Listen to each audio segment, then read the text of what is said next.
Screen visible है? Thank you.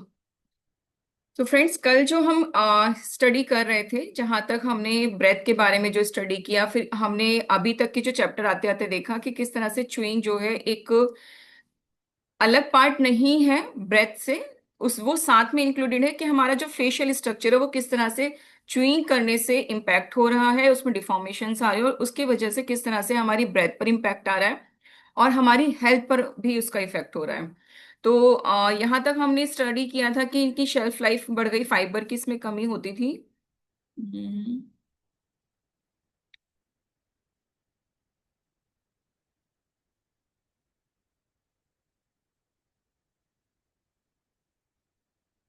हाँ, हमने जो स्टडी किया था कि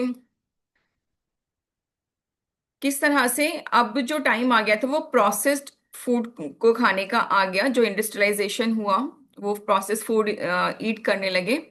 तो उसकी वजह से हमारा जो फेस है उसमें डिफॉर्मेशन आने लगी, मानव का चेहरा भी तेजी से विकृत होने लगा, यानी उसमें डिफॉर्मेशंस होने लगे। मुंह सिकुड़ गया और चेहरे की हड्डियां अविकसित रह गई, यानी उनका डेवलपमेंट ही नहीं हो पाया। कुछ बोन्स ऐसी रह गई जो डेवलप ही नहीं हुई। दांतों की बीमारियां बेतहाशा बढ़ गई, यानी जो डेंटल डिजीजेस थी उनमें इंक्रीज होता चला गया। इंडस्ट्रियल एज में आड़े टेढ़े दांत और जबड़ों की संख्या 10 गुना बढ़ गई। हमारे मुंह इतने अधिक बिगड़ गए, इतने डेंस हो गए कि दांतों को निकलवाना एक सामान्य बात हो गई। और ये हम देखते हैं कि हमने जब से अपना होश संभाला होगा तो हम यही सुनते आए हैं कि जो विजडम टूथ है वो तो आता ही नहीं है, और अगर आता है तो उसको निकलवाना ही पड़ता है, उसका कोई यूज नहीं है। जबकि च्युइंग में, खाने को चबाने में और उसके पूरे प्रोसेस में उसका कहीं ना कहीं यूज था, जो हमने धीरे धीरे, हमारे एंसेस्टर्स ने, हमने उसको धीरे धीरे खत्म कर लिया। तिरछी हंसी सिर्फ डिकेशन स्ट्रीट के नटखट लड़कों या कुछ दुखी या गरीब अनाथ लोगों की समस्या नहीं रह गई, उच्च वर्ग के लोग भी इसके शिकार हो गए। एक विक्टोरियन डेंटिस्ट ने टिप्पणी की, जितना अच्छा स्कूल उतने ही खराब दांत। सांस से संबंधित समस्याएं बहुत ज्यादा बढ़ गई। खदानों में वापस आकर, यानी जो वहां पर माइंस थी, जो वो स्टडी करने के लिए वहां गए थे, उसमें जब वापस आकर रेड, जो उनकी गाइड थी, उन्होंने उसको नाम रेड दिया था, मुझे अस्थि गुफा के संकरे या ओपनिंग, जो बिल्कुल नैरो ओपनिंग है, वहां से हड्डियों और टूटी बोतलों से आगे ले गई। उसने मुझे बताया कि 1800 के दशक के प्रारंभ में किस तरह हैजा महामारी से, डायरिया महामारी से 20,000 लोग मारे गए। अधिकारियों के पास उन्हें रखने की जगह नहीं थी, लिहाजा उन्होंने मॉन्टपरसाने सिमेट्री में एक बड़ा गड्ढा खोदकर उसमें उन्हें दफन कर दिया, उसमें अनबुझा चूना डाल दिया ताकि उनका मांस फट जाए। यह अस्थि गुफा, यानी जो बॉन्स की ये केव बनी हुई थी, उसी गड्ढे के तल में स्थित थी। करीब 10 मिनट और रेंगने के बाद हम वहां पहुंचे। यह एक कक्ष था जिसके चारों ओर हड्डियों तथा खोपड़ियों के, यानी बॉन्स और स्कल्स के ढेर लगे थे। मुझे आशा था कि इस स्थान पर हॉरर शोज जैसी भयावता होगी, लेकिन यह कहीं नहीं दिखाई दी। इसकी जगह वहां प्रवेश करते ही, जहां चारों ओर प्राचीन जीवन के अवशेष रखे थे, एक लंबी और बोझिल शांति का एहसास हुआ। ऐसा लगता था जैसे अनगूंज धीमी हो जाने पर कोई चट्टान किसी कुएं में गिर गई हो। रेड और केटेफाइल्स ने खोपड़ियों पर जो स्कल्स है उन पर मोमबत्तियां रख दी और अपने थैले से बियर के डिब्बे तथा खाने पीने का सामान निकाला। मैंने मुड़कर स्वयं को कसमसाकर एक दरार में सिकोड़ लिया, यानी अपने आप को श्रिंक कर लिया। मैंने अपने शरीर को फर्श से तब तक खींचा जब तक मुझे ऐसा नहीं लगने लगा कि मेरा सीना दो बड़े आ, गुफाओं के बीच में, जो पार्टीशन है उसके बीच में चिपक सकता है। एक बार को तो मेरे मन में यह विचार आया कि कहीं हम में से किसी व्यक्ति को कोई यहाँ अचानक अगर फंस जाए तो हमारी एक टांग टूट जाए या हम रास्ता भूल जाएं, कोई भी प्रोबेबिलिटी हो, तो पूरी संभावना है कि हम वापस नहीं लौट सकेंगे। इन दीवारों के सहारे रखी लाखों खोपड़ियों में हमारी खोपड़ियां भी शामिल हो जाएंगी, यानी जो चीजों की वो स्टडी करने आए थे वो खुद उसका एक पार्ट बन जाएंगे। हम किसी भविष्य की दुनिया में कैटेफाइल्स के लिए कैंडल होल्डर्स बन जाएंगे, क्योंकि उन्होंने अपनी कैंडल्स को होल्ड करने के लिए उन स्कल्स का यूज किया। आगे से और पीछे से एक बार और हिलने डुलने या एक और झटका लगने पर मैं इनके बीच पहुंच जाऊंगा। सभी दिशाओं में सैकड़ों खोपड़ियों के बीच, यानी जो बहुत सारे स्कल्स हैं उनके बीच में, ये लोग शहरों के निवासी थे और संभवतः उसी बहुत अधिक प्रोसेस्ड फूड पर निर्भर रहे होंगे। मेरी आंखों से उनकी खोपड़ियां एक तरफ तिरछी दिखाई दे रही थी। वे बहुत छोटी थीं। उनकी जो आर्चीज हैं वो वी के आकार की थीं। किसी तरह वे अवरुद्ध या अविकसित थी, यानी पूरी तरह से डेवलप नहीं हुई थी। मैं कुछ समय पसीने से तरबतर उनका निरीक्षण करते हुए, उन्हें महसूस करते हुए, उनकी तुलना करते हुए वहीं ठहरा रहा। मानता हूं कि मैं कंकालों के निरीक्षण के मामले में बहुत नौसिखिया था, यानी नया नया ही ट्रेंड हुआ था। मुझे लगा कि शायद कुछ जबड़े यानी जॉज और अन्य भाग मेल नहीं खाते, यानी जॉ और जो बाकी का पोर्शन है वो सिमिलैरिटी नहीं है उसमें। इसके बाद भी जो सैंपल्स वहां थे उनकी सिमेट्री में एक स्पष्ट अंतर था। यह अंतर उन दर्जनों शिकारी संग्राहक, यानी जब वो मानव शिकार करता था और उसने फूड को प्रिजर्व करना शुरू किया, और उन प्राचीन स्थानीय लोगों की तुलना में बहुत स्पष्ट था, जिन्हें मैंने यहाँ आने से पहले पुस्तकों और वेबसाइट पर देखा था। जैसा ऑथर ने स्टार्टिंग में भी बताया कि अभी तक जो वो सिर्फ लाइब्रेरी में बैठकर स्टडी कर रहे थे, अभी उन्हें वो प्रैक्टिकली एंथ्रोपोलॉजिस्ट के साथ जाकर देखने का मौका मिला। ये आधुनिक औद्योगिक मानव के पेशेंट जीरो थे। रेड ने कहा, वॉल्यूज वोज मैनेजर क्विलिक चूज, अर्थात क्या तुम्हें खाने को कुछ चाहिए। मैं लड़खड़ाता हुआ रेंगने के स्थान के नीचे वापस आ गया और समूह से यानी अपने ग्रुप में मिला। वे स्मोकिंग कर रहे थे, फ्लास्क से ड्रिंक निकालकर आपस में बांटकर गटक रहे थे। वे मोमबत्ती की अस्थिर रोशनी में एक दूसरे को स्नैक्स दे रहे थे। रेड ने एक मुलायम सफेद ब्रेड का टुकड़ा और प्लास्टिक में लिपटा हुआ एक चीज का एक स्लाइस निकालकर मुझे थमा दिया। इन सभी युगों पुरानी घूरती आंखों के जो आई सॉकेट होता है वहां, उसके नीचे से मैंने एक बाइट ली और मेरा जो डिफॉर्म मुंह है, इसे 2 बार तक इसमें मैश किया, यानी मैंने इसमें इसको 2 बार तक मैश किया। शोधकर्ताओं को संदेह है कि औद्योगिकरण यानी इंडस्ट्रियलाइजेशन का जो भोजन है हमारे मुखों को तब से सिकोड़ रहा है। यानी हमने फूड को प्रिजर्व करना शुरू किया, उसको बहुत ज्यादा ओवर कुक करना शुरू किया, जिसकी वजह से जो हमारे जॉज है, जो हमारा फेस है, वो श्रिंक हो रहा है और हमारी सांस की जो प्रोसेस है उसको नष्ट कर रहा है। जब से हमने इस तरह का भोजन करना शुरू किया, अनेक वैज्ञानिकों ने 1800 के दशक में यह परिकल्पना की थी कि इन समस्याओं का संबंध विटामिन डी की कमी से है। इसके बिना चेहरे की हड्डियां, वायुमार्ग यानी नेजल पैसेज और शरीर का विकास नहीं हो सकता। अन्य लोगों का विचार था कि इसके लिए विटामिन सी की कमी जिम्मेदार है। National dental association research institute के संस्थापक डॉक्टर वेस्टन प्राइस ने 1930 के दशक में कहा था कि इसका संबंध किसी एक खास विटामिन से नहीं बल्कि सभी विटामिन की कमी से है। प्राइस ने अपनी इस थ्योरी को सही साबित करने का प्रयास किया, लेकिन अपने पहले के शोधकर्ताओं के विपरीत उन हमारे मुंह के सिकुड़ने और चेहरे की विकृति में उनकी कोई दिलचस्पी नहीं थी। यानी उन्होंने जो कहा कि जो प्रेजेंट की सिचुएशन है कि उसमें डेवलपमेंट नहीं हो पा रहा है, तो उसका रीजन है कि बहुत सारे मल्टीविटामिन्स की कमी है। उसमें पहले के कंपैरिजन में डिफॉर्मेशन आ रहा है, वो श्रिंक हो रहे हैं, उसका उसको लेके उनका कोई इंटरेस्ट नहीं था। उनका जो इंटरेस्ट है वो सिर्फ इलाज ढूंढने में था। डॉक्टर प्राइस का समर्थन करने वाले हार्वर्ड के एंथ्रोपोलॉजिस्ट अर्नेस्ट हुटेन ने लिखा, चूंकि यह बात हम बहुत पहले से जानते हैं कि सेवेज लोगों के दांत बहुत अच्छे थे, यानी जो जिसे हम अपनी भाषा में असभ्य कहते हैं, उनके दांत बहुत अच्छे थे, और जो सभ्य होते चले गए ऐसे लोगों के दांत खराब। इसलिए मुझे ऐसा लगता है कि हम बहुत असाधारण रूप से बेवकूफ रहे हैं कि हमने अपना सारा ध्यान यह पता लगाने में लगा दिया कि हमारे सभी दांत इतने कमजोर क्यों हैं। हमने यह जानने का कष्ट ही नहीं किया कि असभ्य लोगों के दांत अच्छे क्यों होते थे, यानी हमारे वीक क्यों हैं, हमने उसी पे फोकस कर लिया। उनके स्ट्रांग क्यों थे वो हमने नहीं जानने की कोशिश की। प्राइस ने 1930 के दशक से लेकर एक दशक तक दुनिया भर के लोगों के टीथ, नेजल पैसेजेस और जो एक ऑप्टिमम हेल्थ होनी चाहिए उसकी तुलना की। उन्होंने स्थानीय समुदायों का प्रशिक्षण किया, जो लोकल कम्युनिटीज थी उनका परीक्षण किया। उनके सदस्य अभी तक पारस्परिक भोजन कर रहे थे। उन्होंने इन लोगों की तुलना में उसी समुदाय के अन्य सदस्यों से की है जिन्होंने मॉडर्न इंडस्ट्रियलाइजेशन भोजन को अपना लिया, जो कि प्रोसेस्ड फूड में कन्वर्ट हो गया था। उन्होंने दर्जनों देशों की यात्रा की, अक्सर अपने भतीजे के साथ, जो नेशनल ज्योग्राफिक का शोधकर्ता और अन्वेषक था। उन्होंने 15,000 से अधिक प्रिंट्स, फोटोग्राफ्स, 4,000 स्लाइड्स, हजारों डेंटल रिकॉर्ड्स, सलाइवा और भोजन के नमूने, फिल्म्स तथा डिटेल्ड टिप्पणियों के साथ एक पुस्तकालय का संग्रह किया।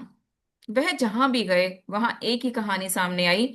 जिन कम्युनिटीज ने पारस्परिक की जगह आधुनिक प्रसंस्कृत भोजन लेना, यानी जो ट्रेडिशनल फूड था उसकी जगह मॉडर्न प्रोसेस्ड फूड लेना शुरू कर दिया, उनके भीतर 10 गुना से अधिक कैविटीज थी। उनके दांत आड़े टेढ़े थे, उनके नेजल जो पैसेज हैं वो अवरुद्ध थे, यानी उसमें रुकावट थी। और उनका जो ओवरऑल हेल्थ है वो कमजोर थी। आधुनिक भोजन एक जैसा था, जिसमें सफेद आटा, जो हमने कल भी देखा कि किस तरह से आटे के ऊपर की उसकी ब्राउन कवरेज को हटा करके अब प्रोसेस करना शुरू कर दिया गया, सफेद चावल, जैम्स, मीठे जूस, डिब्बाबंद सब्जियां और प्रोसेस्ड मीट। पारस्परिक भोजन पूरी तरह भिन्न था। जो ट्रेडिशनल फूड है वो इसका बिल्कुल ओपोजिट था। अलास्का में प्राइस को ऐसे कम्युनिटीज मिली जो सील मीट, मछली, लीचीज और इसके अलावा ज्यादा कुछ नहीं खाते थे। मेलानेशियन द्वीप के अंदरूनी क्षेत्र में उन्होंने ऐसी ट्राइब्स मिली जिनके भोजन में कद्दू, पपीता, कोकोनट, क्रैब्स और कभी कभी लंबे सुअर या मानवीय भी शामिल थे। यह घुमक्कड़ू यानी जो घूमने वाली मसाई जनजाति हैं, उनका अध्ययन करने अफ्रीका गए, जिनके सदस्य अधिकतर जो काव है उसका ब्लड, कुछ दूध, कुछ पौधे और मांस के एक टुकड़े पर ही जीते थे। इसके बाद वह सेंट्रल कनाडा गए, जहां उन्होंने स्थानीय जनजातियों का, जो लोकल ट्राइब्स है, उनका अध्ययन किया। ये लोग उस समय सर्दी के कष्ट से गुजरते थे, जब प्राइस के नोट्स के अनुसार तापमान 0 से 80 डिग्री यानी -80 तक चला जाता था। उनका भोजन सिर्फ जंगली जानवर होते थे। कुछ कल्चर्स में मांस के अलावा कुछ नहीं खाया जाता, जबकि कुछ में अधिकतर लोग शाकाहारी होते हैं, और ये काफी कुछ ज्योग्राफिकल कंडीशंस पर भी डिपेंड करता है। कुछ लोग मुख्य रूप से घर के बने पनीर पर जीवित रहते हैं, तो कुछ लोग दूध से बनी कोई चीज ही नहीं खाते। उनके दांत लगभग पूरी तरह सही होते हैं। उनके मुंह असाधारण रूप से चौड़े और नेजल ओपनिंग्स बड़ी होती हैं। उन्हें कभी कैविटीज होती भी हैं, तो बहुत कम। उन्हें दांत की बीमारियां यानी डेंटल चैलेंजेस बहुत कम होते हैं। प्राइस ने अपनी रिपोर्ट में बताया कि अस्थमा और यहाँ तक कि टीबी जैसी सांस की बीमारियों का वहां नामो निशान नहीं है। जहां इस तरह के भोजन में खाद्यान्नों में भिन्नता होती है, यानी जो फूड आइटम्स है उनमें डिसिमिलैरिटी होती है, बहुत ज्यादा अलग होते हैं, वहीं उनमें विटामिन और मिनरल्स की अधिक मात्रा समान होती है। मॉडर्न जो फूड है, आधुनिक भोजन है, से आधे से लेकर 50 गुना तक अधिक, यानी जो ट्रेडिशनल फूड है, ये जो ट्राइब्स का फूड है, उसमें विटामिन्स और मिनरल्स का जो कंटेंट है, वो मॉडर्न फूड जो है उसमें आधे से लेकर 50 गुना तक अधिक मिलता है, सभी में। प्राइस इस बात से आश्वस्त हो गए कि हमारे मुंह के सिकुड़ने और वायु मार्गों के यानी नेजल पैसेजेस के अवरुद्ध होने का कारण सिर्फ डी या सी यानी विटामिन डी या विटामिन सी नहीं, बल्कि सभी आवश्यक विटामिन की कमी है। उन्होंने पाया कि विटामिन और मिनरल्स सहजीवी यानी क्या क्या बोलते हैं, सिम्बायोसिस में रहते हैं। एक को प्रभावी होने के लिए दूसरे की आवश्यकता होती है। इससे यह बात स्पष्ट हो जाती है कि जब तक दूसरे सप्लीमेंट नहीं दिए जाते, तब तक कोई सप्लीमेंट उपयोगी क्यों नहीं होता। जैसे एक बुक है ओमेगा 3 के ऊपर ही लिखी हुई है, कि उसमें काफी अच्छे से डिटेल दिया हुआ है कि ओमेगा 3 के एब्जॉर्प्शन के लिए भी विटामिन बी कॉम्प्लेक्स का होना जरूरी है। तो ये डिफरेंट डिफरेंट रिसर्च है जो सामने आती रहती है, जिसमें पता चलता है कि एक की वजह से दूसरा जो है काम नहीं करता। जैसे आयरन के एब्जॉर्प्शन के लिए विटामिन सी का होना जरूरी है। हमें पूरे शरीर में मजबूत हड्डियों के विकास के लिए विशेषकर मुंह और चेहरे की इन सभी पोषक तत्वों की जरूरत होती है। प्राइस ने 1939 में पोषक तत्व, न्यूट्रिशंस और शारीरिक क्षरण यानी जो फिजिकल डिजेनरेशन हो रहा है, न्यूट्रिशन एंड फिजिकल डिजेनरेशन, इस टाइटल से एक मोटा ग्रंथ लिखा। उनकी यात्राओं के दौरान जो उन्होंने डाटा कलेक्ट किया था वो उसमें दिया गया है। कैनेडियन मेडिकल एसोसिएशन जर्नल के अनुसार यह शोध का एक उत्तम ग्रंथ है, यानी उस पर रिसर्च की जा सकती है। लेकिन अन्य लोगों ने इसे नापसंद किया और प्राइस के निष्कर्षों के बारे में बहुत अपमानजनक बातें कही। ये तथ्य और आंकड़े प्राइस के अपने नहीं थे। यहाँ तक कि उनकी खान पान संबंधी जानकारी भी, जिससे उनके रेंगटे खड़े हो गए, उनकी अपनी नहीं थी। उन्होंने आधुनिक खान पान के विषय में जो जाना था, उसमें से अधिकतर बातों की पुष्टि वर्षों पहले पोषाहारविदों यानी न्यूट्रिशन एक्सपर्ट्स जो होते हैं उनके द्वारा की जा चुकी थी। लेकिन कुछ लोगों का कहना है कि प्राइस का जो शोध है वो अति महत्वाकांक्षी होने के कारण असफल रहा। उन्होंने जो कहा वह बहुत अधिक किस्से जैसा है, और जो नमूने लिए उनका आकार छोटा है, यानी सैंपल के जो उन्होंने एरियाज चूज किए हैं वो एक पर्टिकुलर लिमिटेड एरिया तक उन्होंने अपनी बात रखी है। इट्स लाइक जैसे हम अक्सर पढ़ते थे ना हिस्ट्री में, या कहीं पर भी आप पढ़ेंगे कि कोई पर्सन किसी जगह के बारे में अपनी डिटेलिंग देता है, तो उसने पूरी जगह तो घूमी नहीं है, वो कहीं गया उस लोकेशन पर, जो उसका एक्सपीरियंस था उसने वही लिख दिया। तो उसका एक्सपीरियंस एक जगह तक सीमित रह गया। इनमें से कोई बात साधारण नहीं है, कोई बात महत्वपूर्ण नहीं है। मछली की आंख और हिरण की ग्रंथियों, कच्ची जड़ों और गाय के खून, कोकोनट कोकड़ों तथा सुअर की किडनी का भोजन तैयार करना 1940 के दशक तक बहुत पुरानी और विचित्र बात लगती है। ये क्योंकि इस समय तक इंडस्ट्रियलाइजेशन हो रहा है, तो जो उनका अपोज करने वाले लोग हैं उनको लगता है कि ट्राइब्स में अब ये सब चीजें नहीं होती होंगी। इसके लिए बहुत मेहनत करनी पड़ती थी। अनेक लोग शहरों में जाकर इस तरह के खान पान से दूर हो गए, क्योंकि अब प्रोसेस फूड मिलने लगा जो इजीली अप्रोच करके उन तक पहुंच जाता था। उनकी जो जीवन शैली है वो शहरों में आकर के समाप्त हो गई। यह पता चला कि प्राइस आधे सही थे। यह सच है कि विटामिन की कमी से इंडस्ट्रियल भोजन खाने वाले लोग बीमार होते हैं। इससे यह भी स्पष्ट होता है कि इतने सारे लोगों को कैविटीज क्यों हो रही हैं, हड्डियां पतली और कमजोर क्यों हो रही हैं। लेकिन इनसे यह बात पूरी तरह स्पष्ट नहीं होती कि अचानक और तेजी से मुंह सिकुड़ क्यों गए, श्रिंक क्यों हो गए, और जो नेजल पैसेजेस हैं वो क्यों रुकने लगे। ये समस्या संपूर्ण आधुनिक समाज में क्यों फैल गई। भले ही हमारे पूर्वज रोजाना पूरे विटामिन और मिनरल्स लेते थे, फिर भी उनके मुंह बहुत छोटे और दांत टेढ़े मेढ़े हो गए। जो नेजल पैसेजेस हैं वो अवरुद्ध हो गए। जो बात हमारे पूर्वजों के लिए सही थी वह हमारे लिए भी सच है। समस्या का संबंध इस बात से कम है कि हम क्या खा रहे हैं, इस बात से ज्यादा है कि हम कैसे खा रहे हैं। चबाना। हमारे भोजन में लगातार चबाने के दबाव की कमी है। विटामिन ए, बी, सी या डी की कमी नहीं। और चूंकि वे इतने अधिक चबाते थे, फिर भी उनके मुंह, दांत, गले और चेहरे छोटे और मजबूत तथा सुस्पष्ट यानी क्लियर होते थे। इंडस्ट्रियल समाज में भोजन इतना अधिक प्रोसेस्ड होता था कि बहुत अधिक चबाने की जरूरत ही नहीं होती थी। यही कारण है कि जो पेरिस की अस्थि गुफा में जिन स्कल्स का परीक्षण किया गया था उनके चेहरे संकरे और दांत टेढ़े मेढ़े थे।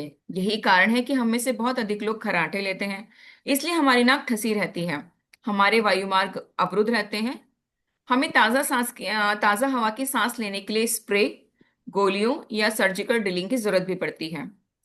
केटेफाइस ने अपने पैक्स, बोतल, सिगरेट के जो बचे हुए अवशेष थे अस्थि गुफा से समेटे, और मैं रेंगने वाले स्थान से वापस उनके पीछे पीछे हो लिया। यानी ऑथर वापस अभी उस गुफा के बारे में बात कर रहे हैं।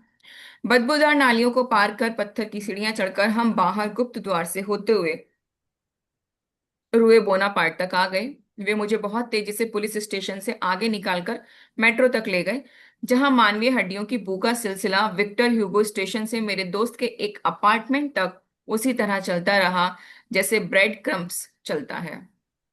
जब मैंने पेरिस छोड़ा तो मैं कुछ त्रस्त यानी परेशान था। इसका कारण भूमिगत अहाते में रखे हड्डियों के ढेर नहीं, बल्कि हमारी मूर्खता का समझ आ जाना था। यानी जो फिजिकल उन्होंने वर्क किया था, जो उनको फिजिकल टायर्डनेस हुई थी, वो उसका चैलेंज नहीं था, बल्कि ये समझ में आना कि ये चैलेंज हुए क्यों हैं। जो मानवीय प्रगति जैसा लगता है, सब तरह की मिलिंग, सामूहिक वितरण और भोजन का प्रिजर्वेशन, उसके भयानक परिणाम हुए हैं। मैं यह समझ गया कि धीमी, कम सांस लेने, गहराई से सांस छोड़ने, इनमें से किसी का भी तब तक कोई महत्व नहीं है जब तक कि हम अपनी नाक से सांस लेकर इसे गले से होते हुए फेफड़े तक ले जाने के योग्य नहीं हो जाते। यानी जो हम स्टार्टिंग से बात करते आ रहे हैं कि धीमी सांस ली जाए, कम सांस ली जाए, गहराई से सांस छोड़ी जाए, उसका भी इंपॉर्टेंस तब तक नहीं है जब तक हम अपनी जो नाक से सांस ले रहे हैं उसे गले से होते हुए लंग्स तक ले जाने के लिए योग्य नहीं हो जाते। लेकिन हमारे धसे हुए चेहरे, यानी जो अंदर की तरफ एम्बेडेड हो गए हैं वो चेहरे, और बहुत छोटे मुंह हमारे स्पष्ट वायु मार्ग में बाधा बन गए हैं। मैं कुछ दिनों तक मानव के लिए दुखी होता रहा, फिर तेजी से समाधान खोजने में जुट गया।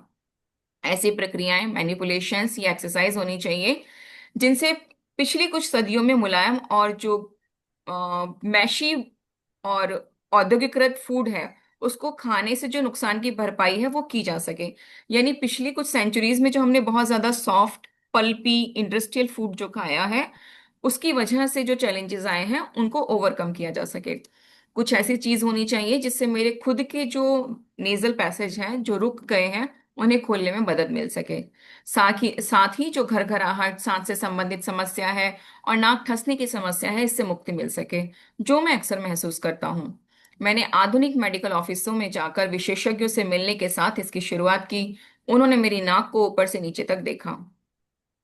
स्टैनफोर्ड में नाक के सर्जन डॉक्टर नायक ने हमारी पहली मुलाकात में मुझसे कहा कि वह जिन नासा छिद्रों को यानी नेजल ओपनिंग्स को खोलने का काम करते हैं उनमें से अधिकतर में 1 लेन हाईवे को 2 लेन हाईवे में बदल दिया जाता है। यदि कोई सिंक अवरुद्ध हो जाता है तो हम उसे सुरक्षा के साथ तेजी से साफ करने का तरीका खोजते हैं। कभी कभी हम छोटे मोटे अवरोधों को हटाने के लिए द्रोणा का उपयोग करते हैं। ये हो सकता है कोई इंस्ट्रूमेंट होगा, उनका apparatus होगा। यदि इससे काम नहीं होता तो प्लम्बर, ओके, लाइक जैसे हाईवे को खोलने का काम होता है, वो उसके साथ में उसका सिमिलैरिटी करके उसको समझा रहे हैं कि जैसे प्लम्बर को बुलाया जाता है, नाक भी इसी तरह से काम करती है। इसमें स्प्रे, रिंस और एलर्जी की दवाएं कंजेशन को तुरंत दूर कर देती हैं। लेकिन अधिक गंभीर पुराने अवरोध को दूर करने के लिए सर्जन की मदद से जो पैसेज है उसको पूरा क्लीन करने की जरूरत होती है। मैंने इस तरह के एनालॉजी बहुत सुने थे। मेरे यह पूछने पर कि यदि मेरी या किसी अन्य व्यक्ति की नाक में भविष्य में लगातार हल्का अवरोध विकसित हो जाए तो क्या उपाय है, नायक ने कहा कि यह सबसे पहले द्रोणा विधि का अनुशंसा करेंगे, यानी उसको चेक करेंगे कि वो छोटे से, जैसे ही एक रुकावट होती है और प्लम्बर को बुलाया और उससे क्लीन करा लिया, उसी तरह से अगर छोटी सी क्लीन प्रोसेस से वो क्लीन हो जाता है तो ठीक है। इसमें नाक में सेलाइन डालकर सफाई की जाती है। कभी कभी स्टेरॉइड्स स्प्रे का हल्का डोज दिया जाता है। इस उपाय में बहुत नाम मात्र का खर्चा आता है और इसे स्वयं भी किया जा सकता है। यह टॉपिकल धुलाई की अनुशंसा भी करते हैं, जिसमें उन मरीजों को स्टेरॉइड्स का बड़ा डोज दिया जाता है जो जन्म के साथ होने वाली खराबियों को दूर करने के लिए सर्जरी का रास्ता चुनते हैं। उन्होंने पाया कि 5 से 10% मरीजों को इसके बाद किसी अन्य उपचार की जरूरत महसूस नहीं होती। यदि नाक का अवरोध लगातार साइनस संक्रमण का रूप ले रहा हो, यानी साइनस इन्फेक्शन हो रहा हो, तो नायक मरीज को एक बलून देते हैं। इस प्रक्रिया में वह साइनस में एक छोटा सा बलून डालते हैं और बहुत सावधानी से इसकी हवा निकालते हैं। इसे सामान्य रूप से साइनोप्लास्टी कहा जाता है। इससे म्यूकस के लिए अधिक स्थान बन जाता है और संक्रमण बाहर निकलना आसान हो जाता है। साथ ही वायु और म्यूकस अंदर आ जाते हैं। एक अप्रकाशित केस कंट्रोल स्टडी में नायक ने पाया, जो पब्लिश नहीं हुई, ऐसी केस स्टडी में नायक ने पाया कि इस प्रक्रिया को अपनाने वाले 28 चुनिंदा साइनसाइटिस मरीजों में से 23 मरीजों को फिर से किसी और इलाज की जरूरत नहीं पड़ी। कभी कभी नासा छिद्र समस्या बन जाते हैं, साइनस नहीं, यानी जो नेजल ओपनिंग्स है वो चैलेंज बन जाता है, ना कि साइनस। जो नासा छिद्र बहुत छोटे होते हैं या भीतर सांस लेने में आसानी से सिकुड़ जाते हैं, उनमें मुक्त रूप से वायु ग्रहण करने में कठिनाई होती है। जो श्रिंक हो जाएगा, ऑब्वियसली उसमें जो है एयर को इनहेल करने में, उसको अंदर लेने में चैलेंज होता है। इससे सांस की समस्या उत्पन्न हो सकती है। यह समस्या इतनी सामान्य रूप से पाई जाती है कि रिसर्चर्स ने इसे नेजल वॉल्व कोलैप्स का नाम दिया है। एक आधिकारिक मापन में इसे कॉटल मैन्योर कहा गया है। इस प्रक्रिया में एक तर्जनी उंगली को नासा छिद्रों के दोनों तरफ या एक तरफ रखकर दोनों गालों को आहिस्ता से बाहर खींचा जाता है। नेजल ओपनिंग्स को हल्के से फैलाकर खोला जाता है। अगर ऐसा करने से नाक से सांस लेने की स्थिति में सुधार आता है तो इस बात की संभावना पता चलती है कि नेजल ओपनिंग्स बहुत छोटी या पतली हैं। इस समस्या से ग्रसित अनेक लोग न्यूनतम आक्रामक शल्य क्रिया, यानी बहुत कम सर्जरी करवाते हैं या चिपकाने वाली पट्टियों का उपयोग करते हैं, जिन्हें ब्रेथ राइट या नेजल डायलेटर कहा जाता है। यदि ये आसान विधियां असफल रहती हैं, यानी इनमें सक्सेसफुल नहीं होते हैं, तो ड्रिल्स का उपयोग किया जाता है। लगभग 3/4 आधुनिक लोगों में डिफॉर्म सेप्टम नेकेड आई से भी दिखाई देता है। इसका मतलब है कि नाक के दाएं और बाएं वायुमार्ग को अलग करने वाली जो बोन है, राइट और लेफ्ट, जो ओपनिंग है, नेजल ओपनिंग है, उसको सेपरेट करने वाली जो बोन है और जो कार्टिलेज है, वो सेंटर में स्थित नहीं है। इसके साथ ही हम में से 50% लोगों की टर्ब्यूनेट्स पर लगातार सूजन रहती है। हमारी साइनस पर जो कवरिंग बनी है, उसके इरेक्टेड टिश्यू इतना ज्यादा फूल जाते हैं कि हमारे लिए आसानी से नाक से सांस लेना कठिन हो जाता है। इन दोनों समस्याओं से निरंतर बने रहने वाली सांस से संबंधित कठिनाइयां उत्पन्न हो सकती हैं और इन्फेक्शन का खतरा बढ़ जाता है। इन संरचनाओं को सीधा करने या कम करने में सर्जरी बहुत प्रभावी होती है, लेकिन नायक चेतावनी देते हैं कि इसे बहुत सावधानी से और पारस्परिक तरीके से किए जाने की जरूरत होती है। आखिरकार नाक चमत्कारिक अलंकारिक अंग तो है ही, जिसकी संरचनाएं कसे हुए नियंत्रण वाले सिस्टम से काम करती हैं। नायक ने कहा, नाक की सर्जरी बहुत सफल रहती है। मरीज उठता है, स्प्लिंट्स को निकालकर बैंडेज को हटा देता है, कोई जमाव वहां पर नहीं रहता, साइनस से होने वाला सरदर्द खत्म हो जाता है, मुंह से सांस लेना बंद हो जाता है, मरीज को एक नए जीवन का रास्ता मिल जाता है। वे इतनी बेहतर सांस ले पाते हैं जितनी पहले कभी नहीं लेते थे। लेकिन सबके साथ ऐसा नहीं होता। अगर सर्जन बहुत अधिक टिश्यूज, विशेषकर जो शंख ग्रंथियां हैं, या ड्रिल आउट कर दे या उसको हटा दे, तो नाक प्रभावी रूप से सांस के साथ भीतर आने वाली वायु को फिल्टर करके उसको ह्यूमिड नहीं कर पाएगी, या उसे महसूस तक नहीं कर पाती। मरीजों के इस छोटे से अभागे समूह के लिए, यानी जो इस तरह के चैलेंज उनके साथ डेवलप हो जाता है, उनके लिए हर सांस बहुत तेजी से आती है। यानी हमेशा उन्हें ऐसा लगेगा कि डायरेक्ट एयर आ रही है। यह भयानक स्थिति निर्मित हो जाती है, जिसे एम्पटी नोज सिंड्रोम कहा जाता है। फ्रेंड्स, बाकी बुक कल कंटिन्यू करेंगे, क्योंकि बुक भी अभी कम ही बची है। काफी हम लोग कंप्लीट कर चुके हैं। यहाँ से कंटिन्यू करेंगे, मैंने राग राग ग्रंथि से। Thank you for joining.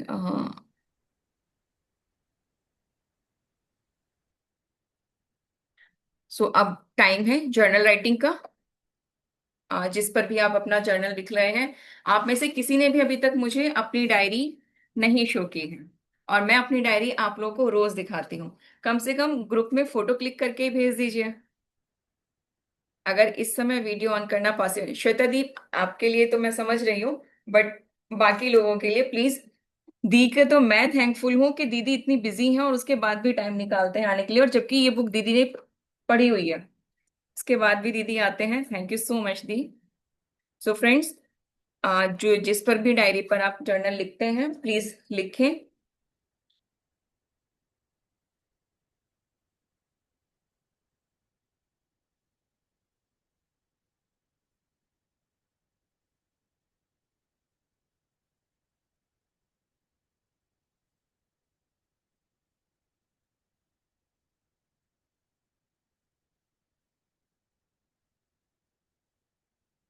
हाँ श्वेता जी। हाँ जी। ये जर्नल का कॉन्सेप्ट थोड़ा मुझे समझाइएगा। जी बिल्कुल। कुछ नहीं करना, आपको एक डायरी बना लीजिए और रेगुलर उसको रखेंगे तो ज्यादा अच्छा है। आपके दिन भर में जो भी चीजें हुई हैं, हम्म। उसमें से कोई भी तीन चीज, मैं तीन इसलिए बोलती हूँ कि हम्म। कम से कम मिनिमम तीन तो हो। अगर आपके साथ और ज्यादा अच्छी हुई है तो बहुत अच्छी बात है। कोई भी तीन चीज याद करिए जो आज दिन भर में आपके साथ अच्छी हुई हैं, उनको याद करके लिखिए। क्योंकि होता क्या है कि हमें, क्योंकि एक वो नेगेटिव सोच को ही रखने की आदत हो गई है, तो हम रात को भी सोते हैं कोई नेगेटिव मेमोरी लेकर के। लेकिन जब आप इस समय अच्छी मेमोरीज जो दिन भर की हैं उनको याद करते हैं, तो आप पॉजिटिवली चार्ज होते हैं, अपनी प्रोग्रामिंग कर रहे होते हैं कि मेरी लाइफ में अच्छा हो रहा है। और अगर बाई चांस ऐसा हुआ है कि दिन भर में आज कहीं आप बाहर नहीं निकले, कुछ नहीं हुआ, तो जो भी आपके पास है आज, उसके लिए शुक्रगुजार हो जाइए। क्योंकि हमारे पास, कहते हैं ना, पूरी बॉडी है, आंखें हैं, सब कुछ है। एक फैमिली है जहां हम अपना प्यार खुशी सब बांटते हैं। छत है, खाना है, सब कुछ है। तो उसी के लिए आप थैंक यू लिख सकते हैं, जिसमें भी आप बिलीव करते हैं, यूनिवर्स, गॉड, अल्लाह, ईश्वर, जिसको भी आप मानते हैं। तो ये आपके हैप्पी हॉर्मोन्स को धीरे धीरे बढ़ा देगा। ठीक है ठीक है, जो हम मैं लिखती हूँ, लेकिन थोड़ा सा फिर मैं उसको शेयर करके फिर मैं आपके साथ शेयर करूंगी। तो अभी हाँ मैं थोड़ी देर में है ना ऑनलाइन आती हूँ। मैं मेडिटेशन के लिए, सॉरी थोड़ी सी बिजी थी, तो बस अभी करती हूँ। बिल्कुल आ बिल्कुल। रही हूँ। कोई बात नहीं, कोई बात नहीं, थैंक यू।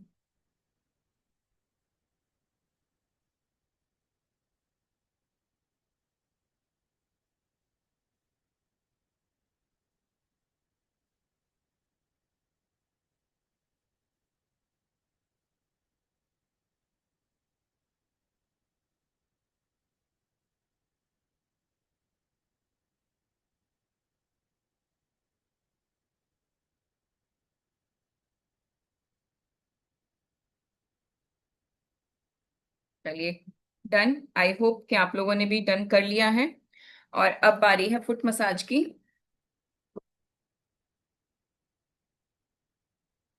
तो जो भी आप ऑयल यूज करते हैं, अपने हाथों में लेकर के उसको हीट कर लीजिए, थोड़ा रब करके गरम।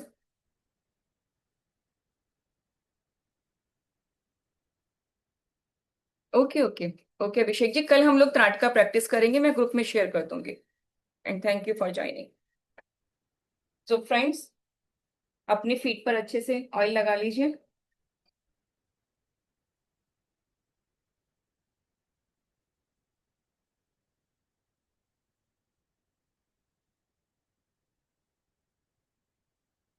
ऑयलिंग करने से एक तो हम लोग जो हैबिट छोड़ चुके हैं ऑयलिंग की, वो आपको वापस याद आ जाएगी। बॉडी में जो ड्राइनेस आ रही है वो कम हो जाएगी, और अच्छी नींद आएगी। तो अभी 20-20 के राउंड में हम 3 टाइम्स करेंगे। 1 2 3 4 5 6 7 8 9 10 12 13 14 15 16 17 18 19 and hold. Again, 1 2 3 4 5 6 7 8 9 10 11 12 13 14 15 16 17 18 19 20. One last time. 1 2 3 4 5 6 7 8 9 10 11 12 14 15 16 17 18 and 20.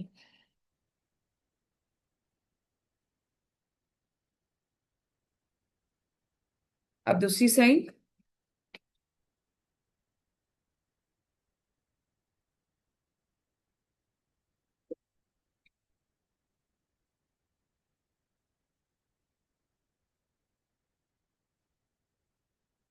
पैर पर अच्छे से ऑयल लगा लीजिए।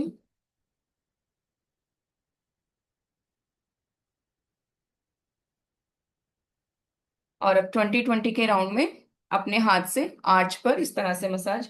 1 2 3 4 5 6 7 8 9 10 11 12 14 15 16 17 18 19 and 20 and hold। 1 2 3 4 5 6 7 8 9 10 11 12 14 15 16 17 18 19 and hold। 1 2 3 4 5 6 7 8 9 10 11 12 13 14 16 17 18 19 and hold।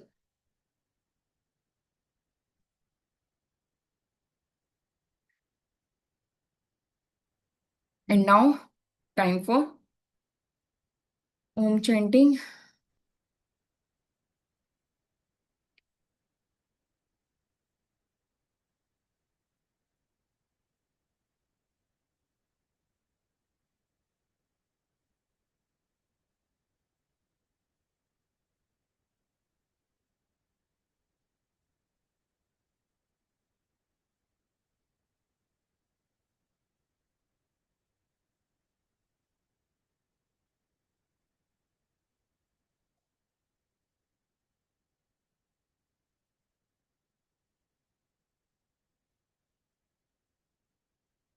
Only 29 rupees. 6 days Vedic Maths Summer Camp.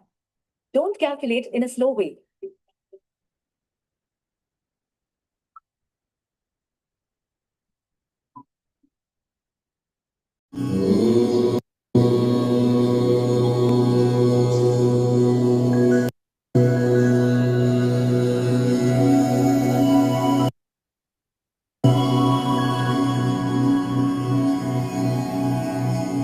Close your eyes।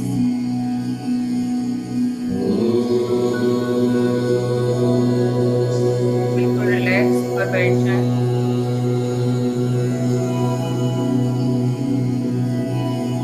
कोई एफर्ट नहीं।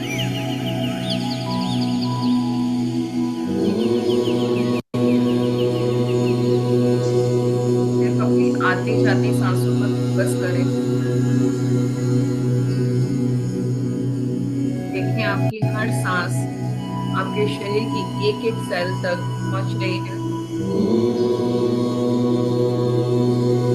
और वहां से टॉक्सिन्स को लिंक करके बाहर निकाल रही है।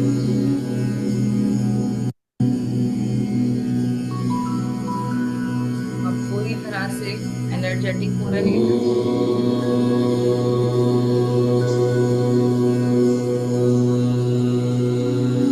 देखिए अपनी शरीर की एक एक सेल को मुस्कुराते हुए।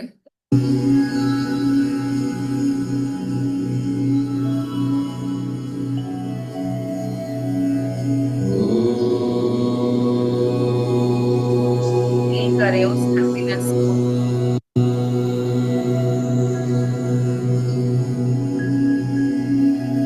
ये ऊर्जा आपके शरीर में पूरी तरह से फैल रही है।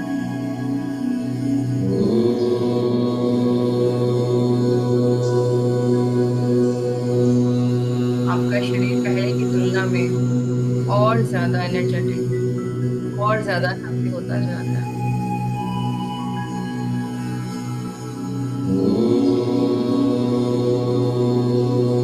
आप थैंकफुल हैं आज जो भी आपके पास है उस सब के लिए।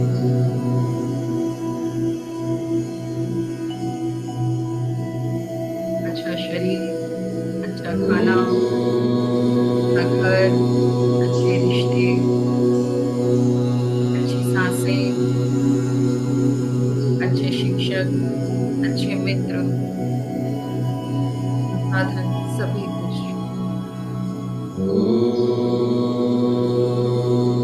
और हम ऐसी ही खूबसूरत दुनिया देख रहे हैं।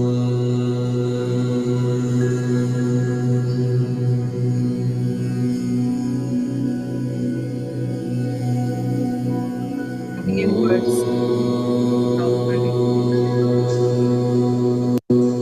और आने वाले समय के लिए अपने आप के साथ अपना साथ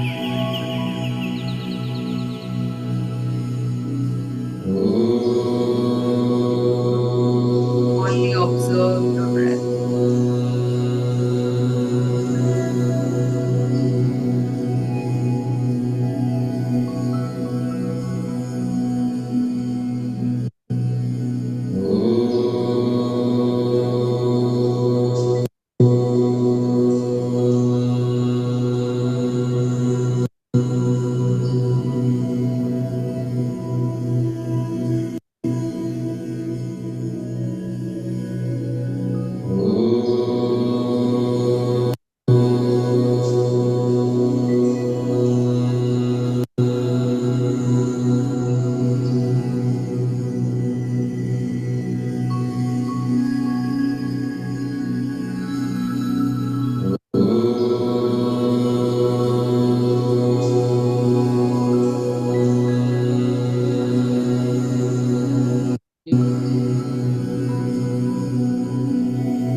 नहीं, आइज क्लोज ही रखिएगा।